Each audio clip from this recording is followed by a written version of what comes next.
kind of pen are you using? Why do you use it? How did you choose it? Is that a pen?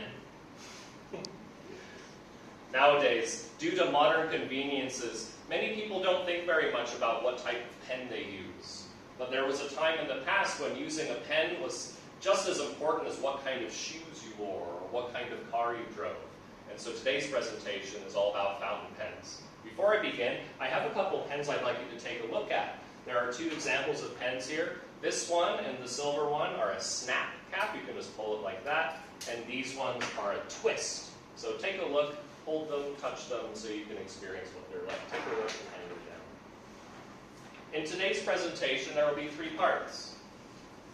In part A, there will be, what is a fountain pen, anyway? Part B, I'll give you a complete history of writing instruments. Okay, a short history of pens. And then I'll give you a story of fountain pens today. So let's get started. First, let's look at what is a fountain pen. The fountain pen has many parts. On the top, we have what's called the finial. At the bottom, we have the bottom finial. And then we have information we know better. We have a clip, we have a cap, and then inside the pen is where the magic happens. We have a nib, and behind the nib we have a feed. When we open up the pen, we can see that we hold the pen at the section, and the barrel keeps the pen together. When we open up the pen, you can see with the clear plastic pens very well that when we fill the pen, we fill this with ink. After this is filled with ink, the ink will flow down the feed and then into the nib, and the ink will flow between the metal tines of the nib and slowly apply to the paper. That is how a fountain pen works. Fountain pens are made of a variety of materials, sizes, and shapes. The fountain pen nib, the metal part on the end, can come in a variety of materials. Steel, gold, and platinum, most popularly. They come in a variety of body shapes and materials like plastic, metal, acrylic, lacquer, sometimes exotic materials like volcanic rock. Finally, the nibs are such an important part of the pen. Here I have a photo to show you of Yukio Nakahara of Japan. He's a very famous nibmeister, a person who works on nibs professionally. He works for the Sailor Pen Company. If you want to make an appointment with Mr. Yukio, it's about a 2-year waiting list for him to look at your pens. So now that we know what is a pen and how it works, let's look at the history of a pen. With the first fountain pen being invented in 1827, first we need to look at what came first. And it looks like we have a long history to look at, don't we? The first pen came around 3000 BCE and was a reed pen made from river plants. You would take the plant and you cut off the reed, you would dry the plant, and then you would use this and you would dip it into some ink and you would write until it's dry, you dip and write again. Finally, this was eventually replaced with the quill pen, which was used from either a goose or a turkey feather. Maybe you've seen Shakespeare use one of these. Finally, we get the first upgrade in the pen, the steel nib, and it only took a very long time. In 1822, we get the first upgrade on the pen. It's about time. It looked like this. Finally, we're up to the first fountain pen. Maybe.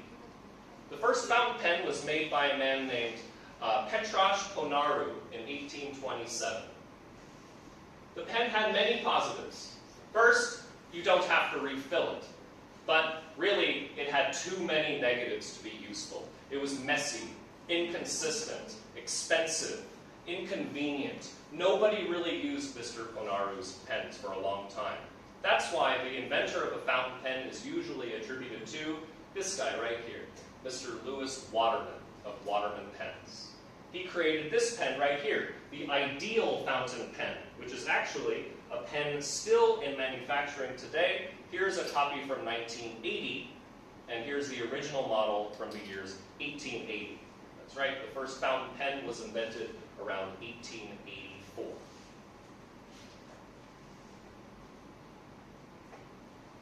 Then what happened? None of us are using fountain pens today, are we? So something happened to the fountain pen. The ballpoint pen happened. Now, the ballpoint was invented by airline pilots in World War II to create a pen that pilots could use on an airplane without the pen exploding and making a big mess of ink. That's why we have a ballpoint pen. And this was invented in 1938. Finally, the ballpoint pen was not replaced but added onto by the rollerball pen, maybe a pen design you recognize, and this was in 1963. Finally, we go to the final evolution of the modern pen, the gel pen, in 1984. Pens come in a variety of brands today. So if we want to see fountain pens today, we can look at companies like Waterman, still active today, Lamy, Pilot, Sailor, Montblanc, Conklin, Ranga, Jinhao, to name a few. These companies come from primarily India, Japan, Germany, and the United States. However, TWSBI comes from Taiwan. It's difficult to find statistics on fountain pens. However, I did find one study in the 2012 study from University of Nevada. They asked about 1,000 people, what type of pen do you usually use on a daily basis? About 7% of people said they use a fountain pen daily. Are you part of that 7%? Finally, fountain pen enthusiasts, or penthusiasts, attend a conference all the time. This is called the DC Pen Show. It's the biggest fountain pen exhibit in the world.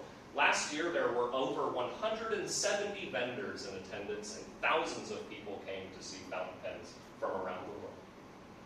So, in conclusion, I'd like to thank you all very much for joining me in this journey into fountain pens, through the anatomy, history, and current status of this world.